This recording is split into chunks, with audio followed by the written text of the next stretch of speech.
অন্যদিকে ভোটের মুখে 100 দিনের কাজের মজুরি বৃদ্ধিতে আমরা ওড়ার অভিযোগ। অন্ধ্রপ্রদেশের জন্য 10% বৃদ্ধি, বাংলার জন্য 5%।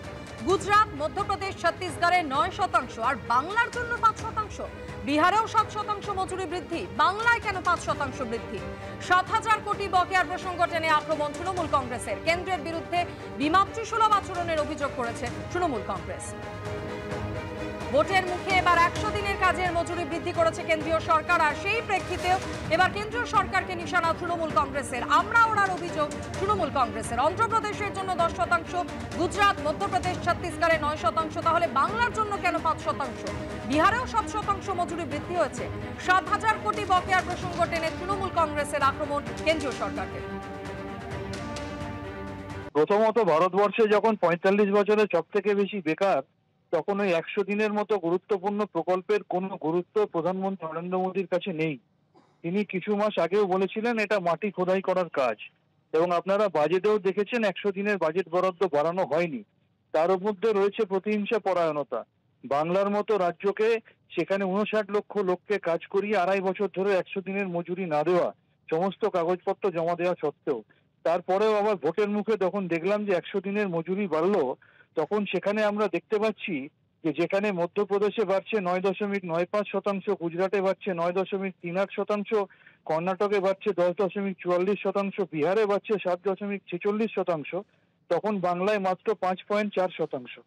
অর্থাৎ বাজেট বরাদ্দর ক্ষেত্রে গাফিলতি, বাংলার প্রতি প্রতিহিংসা পরায়ণতার কারণে 100 দিনের মজুরি আটকে রাখা, তারপর যখন মজুরি বৃদ্ধি করার প্রশ্ন, সেখানেও বাংলাকে বঞ্চনা। তার মানে এটা প্রমাণ হয় বিজেপি কতটা বাংলা বিদ্বেষী এবং বাঙালি বিদ্বেষী। 100 দিনের মজুরি নিয়ে তৃণমূলের প্রতিক্রিয়া, মজুরদের জন্য নয়, বাড়তি টাকা এলে তা অন্যত্র পাচারের উদ্দেশ্যেই এত কথা। মন্তব্য রাজ্য বিজেপির মুখপাত্র শ্রমিক ভট্টাচার্য। এ ধরনের মজুরি বৃদ্ধির ক্ষেত্রে একটি নির্দিষ্ট মাপকাঠি আছে। আর্থসামাজিক পরিস্থিতি, সেখানের মানুষের দৈনন্দিন আয়, গড়পড়তা যারা দিনমজুরের কাজ করেন তারা কত টাকা আয় করেন, সমস্ত কিছু হিসাব করেই এই টাকাটা বাড়ানো হয় বা এটা নিয়ন্ত্রণ করা হয়। তো আজকে একটা পরিযায়ী শ্রমিকের ভালো উত্তর দিতে পারবেন, কারণ যে শ্রমিক মুর্শিদাবাদে রাজমিস্ত্রির কাজ করে, সে অন্ধ্রপ্রদেশে গিয়ে কত টাকা দৈনন্দিন রোজগার করে। কেন পশ্চিমবঙ্গ থেকে 65 লক্ষের বেশি পরিযায়ী শ্রমিক আজকে ভিন্ন রাজ্যে চলে গেছে? কারণ তাদের রোজগার বেশি, তাদের একদম সহজ কথা যেটাকে বলে রোজ, সেইটা অনেক বেশি, এবং সেখানে খরচাও বেশি আছে। তো সেই ক্ষেত্রে এটা বৃদ্ধি হয়েছে। তৃণমূল কংগ্রেসের যেটা দুঃখ, সেই দুঃখটা প্রান্তিক মানুষের জন্য নয়, দরিদ্র মানুষের জন্য নয়।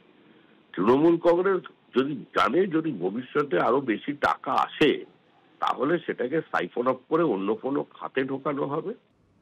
ভোটের মুখে 100 দিনের কাজের মজুরি বৃদ্ধি নিয়ে তৃণমূল কংগ্রেস যখন আমরা ওড়ার অভিযোগ করছে, এমনকি অন্ধ্রপ্রদেশ, গুজরাট, মধ্যপ্রদেশ, ছত্তিশগড়ে বেশি মজুরি বৃদ্ধি হয়েছে, বাংলায় তাহলে কেন শুধুমাত্র 5%ই বৃদ্ধি হলো, এই প্রশ্ন তোলা হচ্ছে।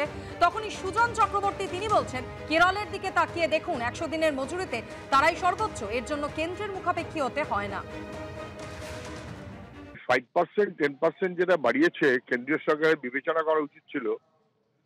প্রাইস ইন্ডেক্স বেড়েছে অনেক বেশি, মানুষের জীবন চালানো কঠিনতম হচ্ছে। রিজার্ভ ব্যাংক অফ ইন্ডিয়ার বুলেটিনে স্পষ্ট করছে যে সংসার চালাতে গিয়ে মানুষ তার সঞ্চয় ভাঙছে। হার্ড রিয়েলিটি হচ্ছে এইটা।